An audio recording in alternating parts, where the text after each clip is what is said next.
너희 중에 여호와를 경외하며 그의 종의 목소리를 청종하는 자가 누구냐? 흑암 중에 행하여 빛이 없는 자라도 여호와의 이름을 의뢰하며 자기 하나님께 의지할지어다. 이 말씀 중에서 오늘 주제는 청종인데요. 이 청종을 다른 말로 바꾸면 순종입니다. 그래서 오늘은 하나님의 권위와 순종의 참된 의미가 무엇인가? 우리 많이 들었잖아요. 하나님의 권위, 또 우리는 하나님께 순종이란 말을 많이 들었을 거예요. 정말 그것의 정말 진정한 의미는 무엇인지 한번 상고해 보도록 하겠습니다. 그래서 우리들은 하나님의 권위, 하나님께 순종이라는 가르침이나 말씀을 사실은 많이 들었습니다. 그래서 우리들이 인식 가운데 박혀 있을 거예요, 여러분 안에. 근데 그 박혀 있는 모습이 어떤 것인가 하는 것이죠.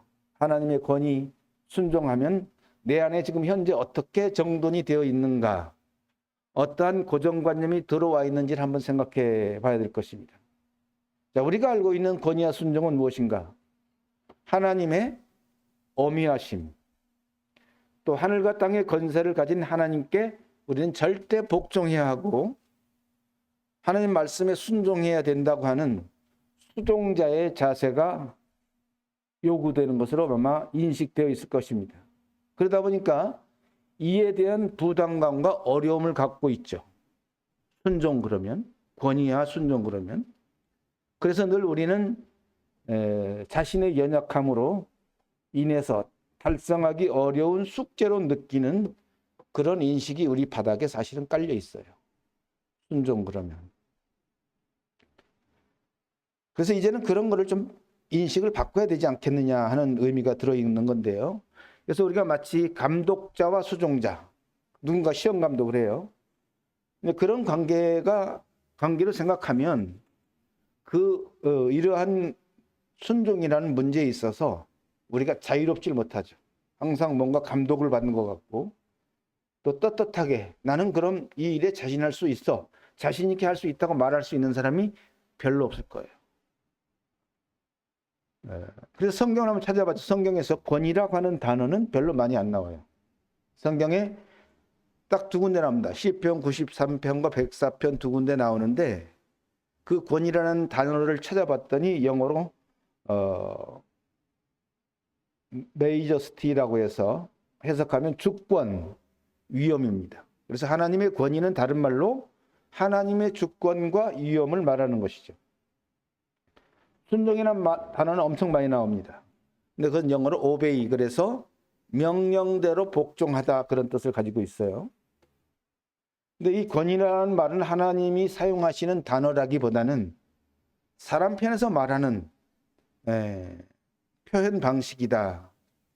그래서 성경적인 다른 표현 방식인데 그건 뭐냐면 경외함입니다. 하나님을 경외함. 그래서 하나님의 주권과 위엄을 존경하는 거예요. 경외는 존경하고 무서워한다는 거잖아요. 단어 자체의 의미는. 무엇을 존경하느냐? 하나님의 주권과 하나님의 위엄을 존경하고 그 자체를 두려워하는 것. 그게 바로 경외함이라는 것이죠. 그래서 물론 우리가 경외란 말을 잘 사용하지 않아서 이해하기가 조금은 어렵습니다만 그 본래의 의미는 하나님은 우리들에게 있어서 최고의 존엄의 대상이고 또한 하나님의 통치와 거룩에 대한 두려움의 의미를 갖고 있습니다. 이 순종이란 단어의 의미는 조물주 하나님께 대해서 피조물된 사람들이 당연하게 따라야 하는 순리적 행동의 방향성을 의미한다고 볼 수 있어요. 이것을 또 다르게 표현한다면 주종관계에서 종의 본연의 위치와 역할이라는 의미를 갖습니다. 즉 피조물이 조물주의 주권을 따르는 순리, 이게 순종이거든요. 우리는 지음받은 또 생명과 만물과 호흡을 주시는 하나님으로부터 공급받고 있는 주권자에게 따라가는 그 주권을 따르는 순리가 바로 순종이다. 그럼 결코 어려운 것은 아니란 얘기죠. 그래서 성도의 믿음의 생활이라는 것은 그런 본질적인 측면이 있는데 바로 하나님을 경외하고 따르는 삶이 신앙의 본질입니다. 가장 중요한 거예요. 하나님을 경외하고 하나님의 말씀에 따라서 따라가는 삶. 이게 신앙생활의 본질이라고 하는 것이죠. 이것을 다르게 표현한 것이 바로 권위와 순종이라는 것입니다. 이러한 의미에는 성도의 신앙생활이 내가 어떠해야 되는지에 대한 것을 분명히 보여주고 있습니다. 우리 삶의, 성도의 삶의 방향성, 또 하나님과 나와의 관계 정립의 그 기본을 보여주는 게 바로 하나님의 권위와 순종인데요. 오늘 우리들은 말씀을 상고하면서 내 자신의 삶 가운데서 얼마나 나는 하나님의 권위를 인정하고 이에 순종하는 삶을 살고 있는지를 한번 점검해 보고자 합니다. 그럼 성도의 참된 믿음은 무엇이냐라고 말한다면 하나님 말씀에 순종하는 믿음이다. 순종하는 것은 그 말씀대로 따라가는 것이죠. 이게 믿음의 본질인데 로마서 1장 5절에 이렇게 기록하고 있어요. 그로 말미암아 우리가 은혜와 사도의 직분을 받아 그의 이름을 위하여 모든 이방인 중에서 믿어 순종하게 하나니 그랬어요. 믿어 순종하게 하나니 너희도 그들 중에서 예수 그리스도의 것으로 부르심을 받은 자니라. 자, 믿음의 본질에서 가장 중요한 것은 믿어서 순종하게 하나니. 옛날에 개정 말고 그 전에 성경에서는 믿어 순종케 하나니 그랬습니다. 지금은 순종하게 하나니 동일한 의미인데요. 결국 믿음과 순종이라는 것은 아주 붙어있는 하나의 본질이라는 것이죠. 순종이 없는 믿음은 가짜 믿음. 진정한 믿음에는 순종이 항상 따라붙게 되어 있다는 얘기입니다. 그래서 거듭난 영혼이 하나님께 순종하게 되는 것은 우리의 노력이 아니라, 노력으로 되는 게 아니라 새로운 생명의 속성이다. 따라가고 싶어요. 아이들이 엄마를, 아빠를 따라가는 원리와 비슷하죠. 그리고 믿음에 의한 반응의 결과물이다. 정말로 내게 참된 믿음이 있으면 그 반응으로 따라가게 돼 있고 순종하게 돼 있다는 것입니다. 그래서 그 사람이 올바르게 구원을 받고 믿었다면 그 구원의 열매로 인해서 하나님께 순종하는 것이 결코 어려운 일이 아닙니다. 따라온다. 어려운 일. 내 힘으로 한다면 어렵겠지만 내 힘이 아니기 때문에 어렵지 않다는 것입니다. 그래서 믿어 순종하게 하나니 그 말씀을 했는데요.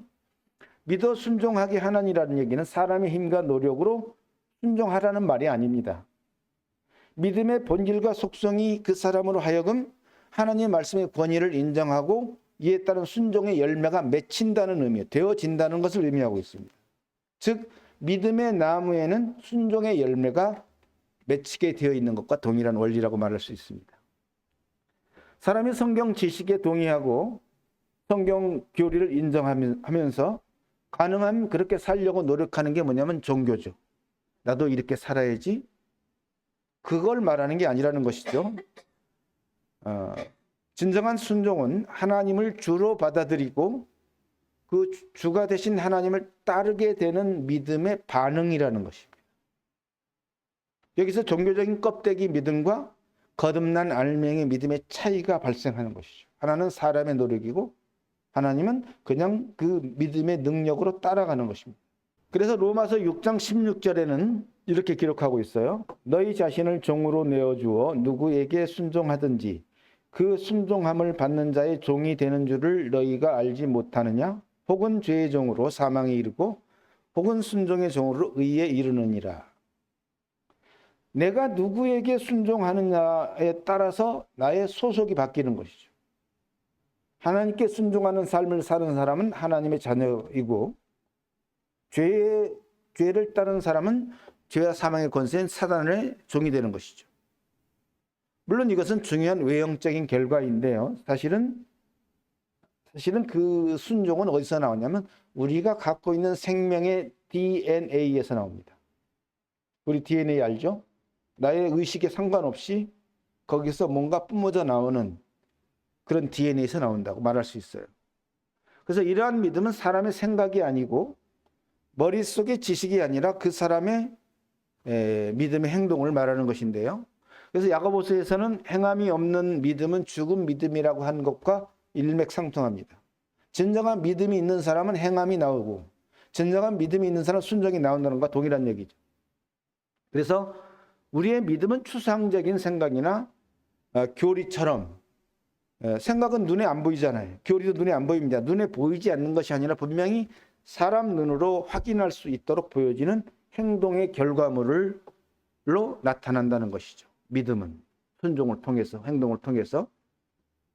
그래서 로마서 3장 36절에 이렇게 기록하고 있습니다. 아들을 믿는 자에게는 영생이 있고 아들에게 순종하지 아니하는 자는 영생을 보지 못하고 도리어 하나님의 진노가 그 위에 머물러 있느니라.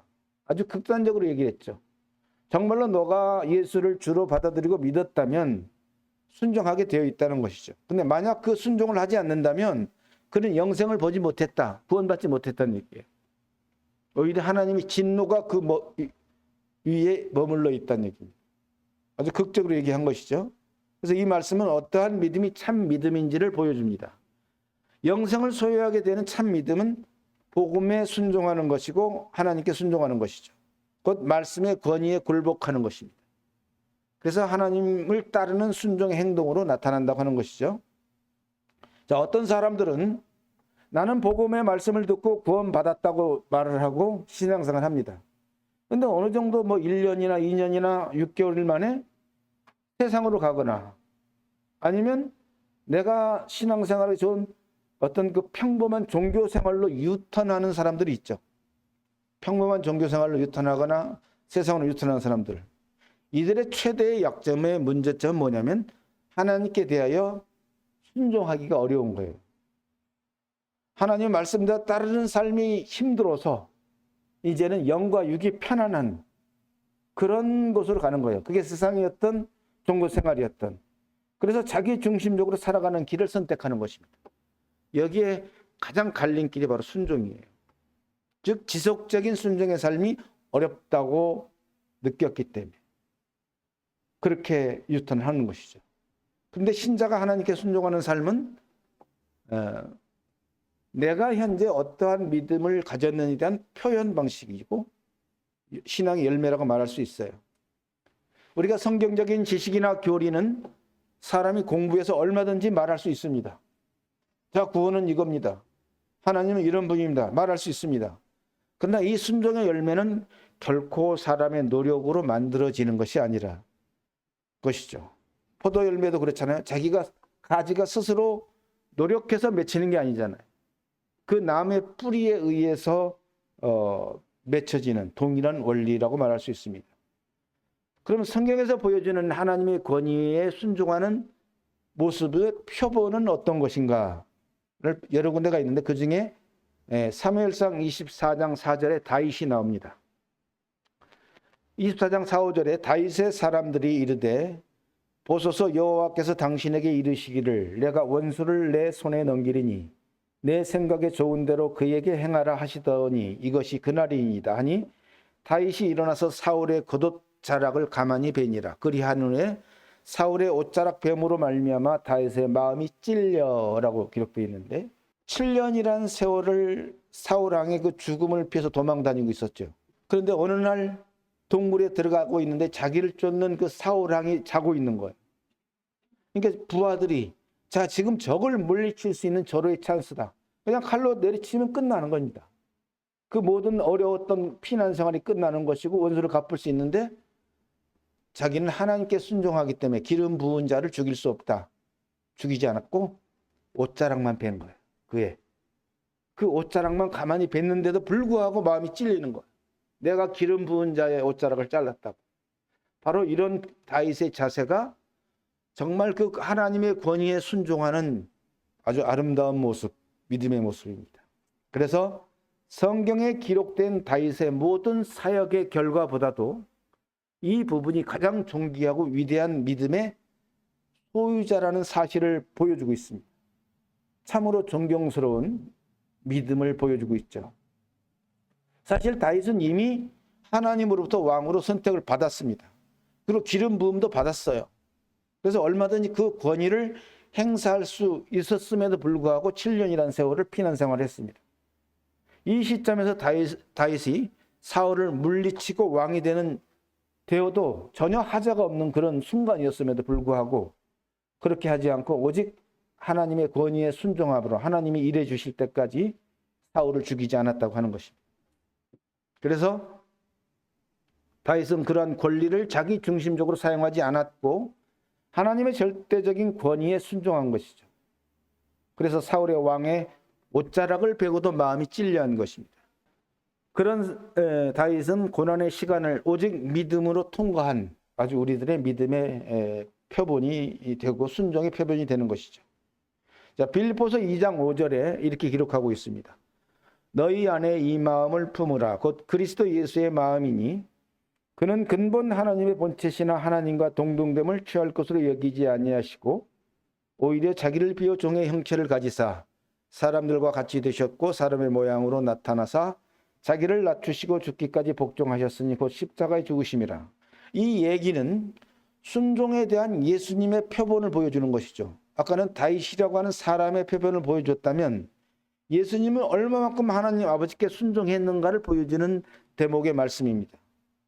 여기는 자기를 낮추고 죽기까지 복종했어요. 예수 그리스도는.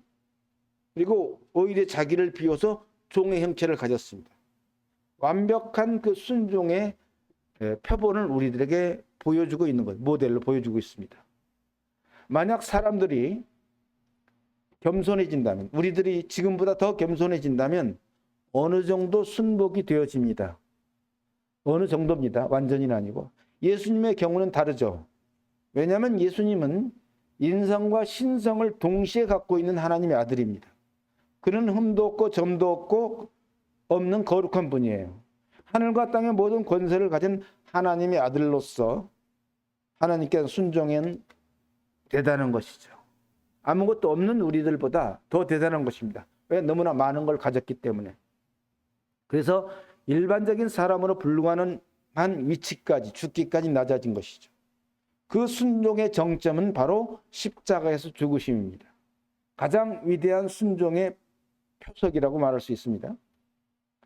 그래서 그 예수님의 말씀에서 진정한 순종과 복종은 자기를 비워야만 가능하다는 것.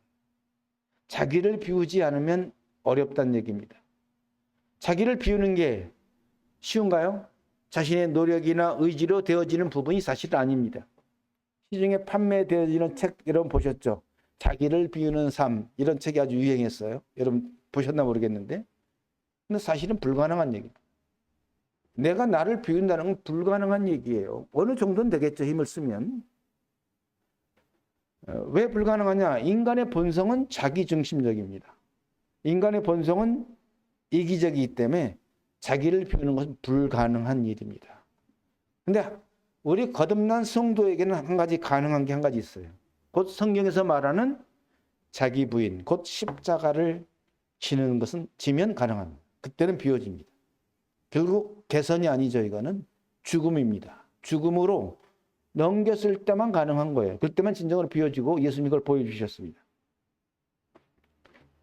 히브리서 5장 8절에 이렇게 기록하고 있어요. 그가 아들이시면서도 받으신 고난으로 순종함을 배워서 온전하게 되셨은즉 자기에게 순종하는 모든 자에게 영원한 구원의 근원이 되시고. 자, 예수님은 하나님의 아들입니다. 그 예수님도 고난을 통해서 순종을 배웠다 그랬어요. 그래서 사람은 고난을 통해서만 순종을 배울 수 있다. 그 배움의 모델입니다. 바로 결국 사람이 고난이 없이는 순종을 배울 수가 없다는 것입니다. 그만큼 순종이 어렵다는 것이고 그 이유는 바로 사람의 본성이 자기중심적이기 때문입니다. 예수님은 우리와 동일한 인성을 가지신 분으로서 우리들의 신앙의 모델이시기도 합니다. 그분이 아들이시면서도 순종이 그냥 쉽게 되어지지 않고 고난으로 순종을 배웠다고 하셨는데 그만큼 순종이 육을 가진 자에게는 어렵다는 뜻입니다. 육을 가진 자에게는 반드시 고난이라는 그런 과정을 시련의 과정을 통해서만 낮아질 수 있고 순종을 배울 수가 있다는 것을 의미합니다. 자, 우리들에게는 성경에서 말하는 주어진 여러 종류의 순종이 있습니다. 크게 한 4가지로 제가 뽑아봤는데요. 첫째는 위에 있는 권세들에게 굴복하라. 권세는 하나님께 나지 않음이 없으니. 그래서 권세, 오늘날로 말하면 정치 권력, 나라의 대통령 뭐 이런 권세들에게 굴복하라 그랬어요. 왜냐하면 이 권세는 하나님께서 나왔기 때문에 나의 어떤 그 좋고 싫음을 떠나서 굴복할 것을 말하고 있고, 두 번째는 아내들이 자기 남편에게 복종하기를 주께 하라 그래서 남편에게 대한 복종을 말하고 있고, 세 번째는 자녀들아 주 안에서 너희 부모에게 순종하라 그래서 부모에게 순종할 걸 말하고 있고, 네 번째는 젊은 자들아 이와 같이 장로들에게 순종하고 다 서로 겸손으로 허리를 동이라 그래서 교회에서 순종을 얘기하고 있습니다. 나라의 권세들, 자기 남편, 자기의 부모, 교회 장로들, 이렇게 해서 크게 성경에 나온 것 네 가지 부분을 우리는 알 수 있습니다. 근데 이런 순종은요, 사실은 하나의 어떤 가지에 불과하고 결국은 하나님께 대한 순복입니다. 하나님께 대한 순복이 올바르게 되어질 때 이 내용들은 쉽게 되어질 수 있는데, 그게 안 되면 다 어려운 부분이 되고 말 겁니다. 근데 여기서 오늘 아주 중요하게 생각해야 되는 한 부분이 있어요. 우리들이 쉽게 놓치고 있는 소중한 순종들이 있다는 것이죠. 앞에서 얘기했던 건 우리 많이 들었을 거예요. 자, 그 중에 하나가, 첫째가 우리는 여호와 하나님을 경외하며 사랑해야 하는 순종이 있다. 이런 말 들어보셨나요? 하나님을 경외하는 것에 순종하고 하나님을 사랑하는 것을 순종해야 된다. 조금 차원이 다르죠. 사랑하라고는 들어봤지만 그 사랑이 순종해야 되는 하나의 우리의 믿음의 덕목이라는 것이죠. 사실은 하나님을 경외함과 사랑은 한 줄기에 있는 것입니다. 그래서 신명기 10장 12절에 이렇게 기록하고 있어요. 이스라엘아, 내 하나님 여호와께서 내게 요구하시는 것이 무엇이냐? 곧 내 하나님 여호와를 경외하며 그 모든 도를 행하고 그를 사랑하며 마음을 다하고 성품을 다하여 내 하나님 여호와를 섬기고 그러라고 그랬어요. 여기에 보면 하나님을 사랑하며라고 말씀하고 있죠. 세 가지였어요. 여호와를 경외하고 그 모든 도를 행하고 그를 사랑하며라고 그랬어요. 그래서 이것은 명령입니다. 우리는 하나님을 경외하는 것과 모든 도를 행하는 것과 그를 사랑하는 것은 명령이고 우리는 반드시 순종으로 따라야 된다는 것이죠. 그래서 우리가 순종의 개념으로 봐야 된다. 하나님을 사랑하는 것을. 자, 우리들은 하나님을 사랑해야 하는 것을 왜 순종이라고 생각하지 않는가? 여러분, 왜 순종이라고 생각하지 않았나요? 하나님을 사랑하는 것을. 이것은 우리들의 관습 속에서 사랑을 마치 하나의 부가적으로 노력해서 이루어야 할 덕으로 생각했기 때문에 나는 사랑해야지. 예? 아내는 남편을 사랑해야 되고 남편은 아내를 사랑해야 되고 서로 사랑해야 되고 우리는 하나님을 사랑해야 되지를 내가 노력해서 이루어야 할 어떤 덕목으로 생각했기 때문입니다. 사실은 그게 좀 포인트가 맞지 않는다는 것이죠. 이제는 우리는 이런 관념을 바꿔야 돼요. 하나님을 사랑하는 것을 노력해야 될 부분이 아니에요. 당연히 따라야 될 하나님의 권위에 순종해야 되는 신앙의 본질로 생각해야 됩니다. 하나님을 사랑하는 것을 신앙의 본질로 순종으로 생각해야 된다. 이걸 바꿔야 된다는 얘기죠. 그래서 시편 31편 23절에 너희 모든 성도들아 여호와를 사랑하라. 여호와께서 성실한 자를 보호하시고 교만히 행하는 자에겐 엄중히 갚으시느니라 그랬습니다. 모든 성도들아 여호와를 사랑하라. 명령이에요. 우리는 여기에 순종해야 됩니다. 그래서 우리들은 사랑하되 여호와 하나님을 사랑한 일에 어떻게 성실하게 사랑해야 돼요. 만약 이 사랑을 성실하게 하지 않는다면 어떤 결과가 되는지 아십니까? 교만한 자가 되는 결론에 이릅니다. 내가 하나님을 사랑하지 않는 것은 교만한 겁니다. 다른 걸 사랑하는 거예요. 나보다 다른 것을 더 사랑하는 건 마땅치 않다고 하나님 말씀하시잖아요. 이런 하나님의 사랑은 우리들에게 주어진 숙명이고 명령입니다. 우리는 여기에 따라야 될 순종의 몫으로 봐야 된다는 얘기죠. 그리고 요한복음 13장 34절에서 이렇게 말하고 있죠. 새 계명을 주노니 서로 사랑하라. 내가 너희를 사랑한 것 같이 너희도 서로 사랑하라. 자, 이제는 서로 사랑하라. 수직 관계가 아니라 수평 관계를 말씀하고 계시죠. 물론 계명이라고 했습니다만 여기에 우리가 순종해야 됩니다. 이것은 모든 인간에게 주어진 명령입니다. 성도끼리만 사랑하라 그러지 않았어요. 우리는 성도가 아닌 사람도 내 이웃을 내 몸과 같이 사랑해야 됩니다. 그 사랑의 제기는 좀 달라도, 패턴은 달라도 우리는 모든 사람을 향해서 사랑해야 될 우리는 숙명을 갖고 있고 명령을 받았습니다. 우리는 거기에 순종해야 돼요. 그래서 우리는 모든 사람에 대해 사랑하는 일에 순종해야 되는데 여기에 어려운 장애물이 뭐가 있는지 아십니까? 나의 이기적인 것과 또 이유죠. 내가 도저히 저 사람을 남편을 사랑하지 못하겠어. 왜? 미운 짓만 하니까. 이런 이유. 근데 이걸 넘어서야 됩니다. 이기와 이유를 넘어서서 사랑해야 돼. 이게 하나님 명령이니까. 나는 거기에 순종해야 됩니다. 그리고 사랑의 반대는 미움인데 절대 미워해서는 안 되겠다. 미워하는 것은 사랑의 반대잖아요. 그런 미움을 배척해야 됩니다. 그래서 우리는 순수하게 하나님으로부터 받은 그 사랑으로 사랑을 해야 돼. 그게 서로 사랑하라 말씀에 순종해야 될 우리의 사명이기도 하고 덕목이기도 합니다. 또 한 가지가 있습니다. 성령의 충만을 받아야 되는 순종이 있어요. 에베소 5장 18절에 술 취하지 말라 이는 방탕한 것이니 오직 성령의 충만을 받으라 명령이죠. 그래서 우리는 성령의 충만을 받아야 될 순종이 있다는 얘기입니다. 이것은 도를 닦고 노력해서 이루라는 게 아니에요. 골로새서 2장 9절에 그 안에는 신성의 모든 충만이 육체로 거하시고, 사실 모든 성도는 성령의 충만을 받으라는 명령에 순종해야 되는 임무를 갖고 있다. 근데 이 충만이 뭐냐라고 묻는다면 여러분이 사실 설명하기도 좀 어렵고 이해하기도 어려운 부분이 있어요. 이 충만이라는 단어 자체를. 기본적인 의미는 보혜사 성령의 지배를 받아서 내가 그 지배를 받아서 그 성령이 나를 주도하는 삶이라고 말할 수 있고요. 또 성도 자신 안에서 주님의 말씀과 생각이 그 사람의 행동 지침이 되고 삶의 방향성이 되는 상태라고 부족하지만 설명할 수 있습니다. 어쨌든 우리는 그것에 순종해야 돼요. 말로 설명이 어려운. 저도 한때 그런 성령 충만을 한 시간을 가졌던 적이 오래전에 있었어요. 중국 선교 나가기 직전까지. 그때는 보이는 게 전부 보여지는 것도 다르고요. 생각하는 것도 다르고 여기서 나오는 말도 달라지더라고요. 모든 게 쉬워져요.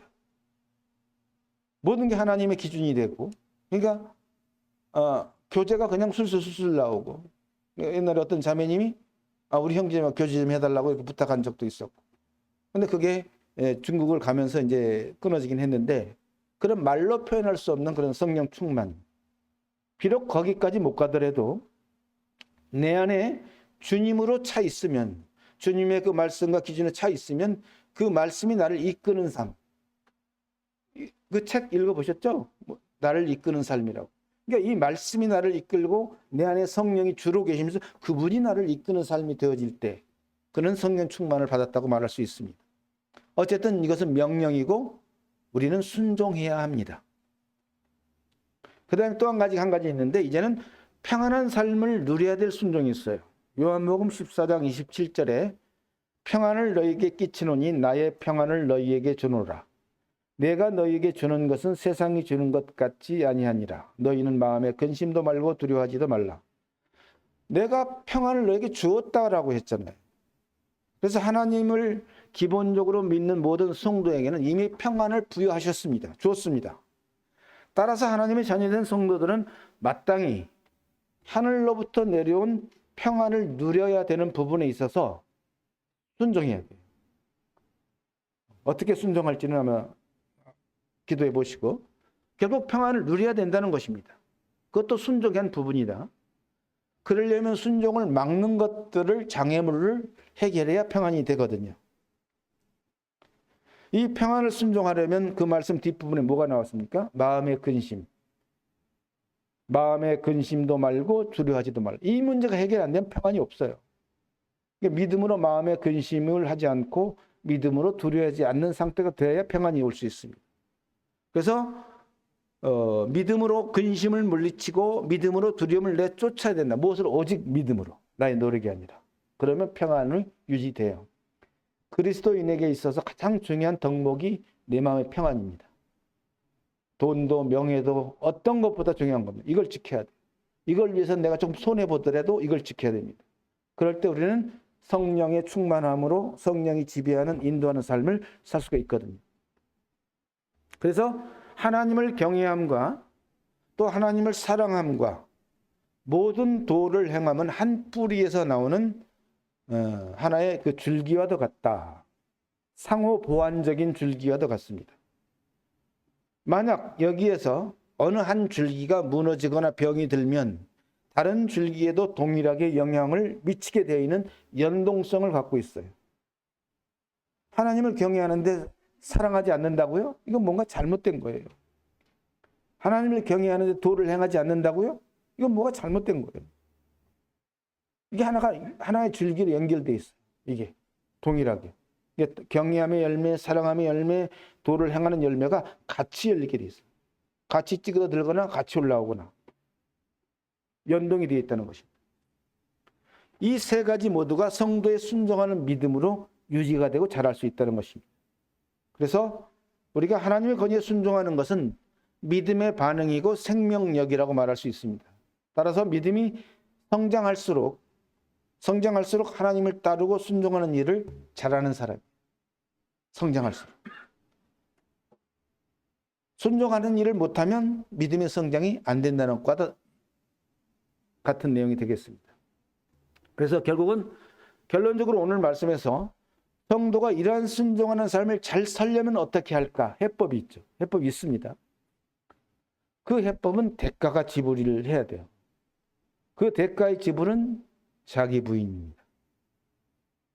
나를 부인해야 돼요. 나의 생각, 나의 감정, 나의 느낌을 부인해야 되고 곧 그것은 어디서 해결됩니까? 십자가, 자기 십자가에서 해결됩니다. 아무든지 나를 따라오려거든 자기를 부인하고 제 십자가를 지고 나를 따를 것이니라. 쫓을 것이니라. 이 말씀은 특별한 요구가 아닙니다. 성도에게 주어지는 기본적인 바탕의 삶을 말씀하고 있습니다. 이게 되지 않으면요, 순종은 어려워집니다. 왜? 내가 살아서 역사하고 내가 주인이 되니까. 하나님이 두 번째가 될 수밖에 없어요. 순종이 안 됩니다. 그래서 이게 해법이에요. 어렵지 않아요. 들어보셨죠?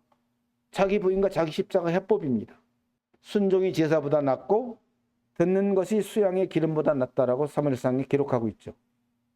순종과 제사의 차이점은 무엇인가?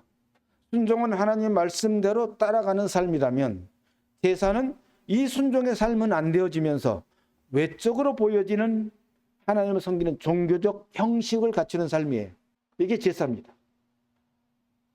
내가 주일 성수를 하고 헌금을 하고 빠지지 않고 하는 이런 종교적 형식의 포인트가 맞춰 있는 신앙은 제사입니다. 그래서 그 제사를 하나님은 싫다가 아니라 순종이 제사보다 낫다라고 그랬죠. 순종에 의해서 그 제사가 드려지는 것은 아름다운 것이 될 수 있습니다. 하지만 순종이 되지 않으면서 제사만 드리는 것은 하나님은 인정할 수가 없죠. 하나님이 인정하시는 신앙의 삶은 순종의 삶이고 말씀을 따르는 삶입니다. 오늘 본문 중에 너희 중에 여호와를 경외하며 그의 종의 목소리를 청종하는 자가 누구냐? 하나님을 사랑하는 자, 순종하는 자입니다. 이 말씀처럼 하나님의 자녀들은 마땅히 여호와를 경외하는 일에 순종해야 되고 하나님 말씀에 순종하고 하나님을 사랑하고 이웃을 사랑하는 일에 순종해야 됩니다. 그걸 순종의 개념으로 봐야 된다는 얘기죠.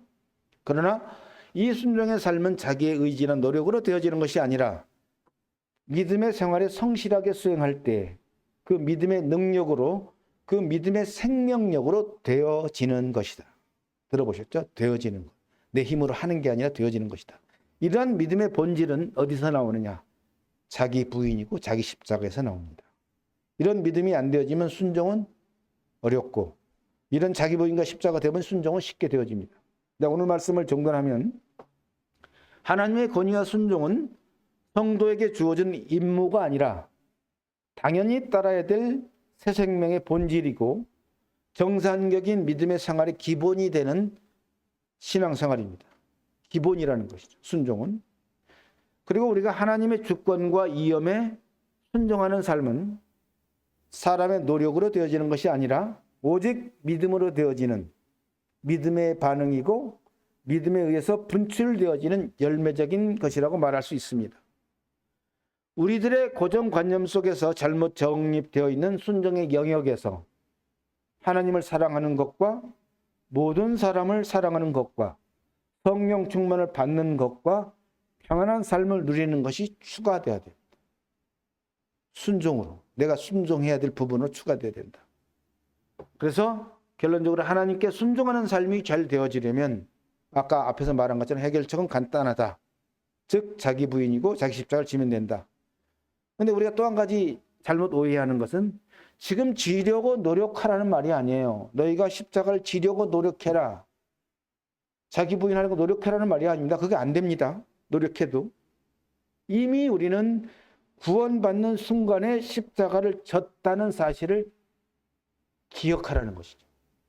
이미 진 거예요. 내가 지려고 노력하는 게 아니라 이미 구원받는 순간 십자가를 졌습니다. 자기는 부인 되었습니다. 그걸 기억하라는 거예요. 말씀을 통해서. 그 믿음을 다시 재충전하고 그 믿음을 재세팅, 리셋이라고 하죠, 영어로. 하라. 그러면 돼요, 우리는. 십자가를 지려고 노력할 필요 없습니다. 리셋만 하면 돼요. 다시 되새기면 됩니다. 재충전하면 됩니다. 그러면 순종은 쉬워진다. 기도하겠습니다. 오늘도 살아계셔서 우리의 예배를 받으시고 지금도 성경을 통해서 말씀하시는 하나님, 참 저희들이 하나님의 권위에 순종해야 되는 것은 너무나도 당연한 우리들의 몫이고 우리들의 임무이지만 저희들이 편협적으로 생각했던 이 순종의 삶에 있어서 참으로 이제는 저희들이 거듭난 하나님의 성도는 마땅히 하나님의 그 권위와 위엄에 따라가는 그 순종이 있어야 되는 당연한 결과라고 하는 사실을 저희들 교제를 나누었습니다.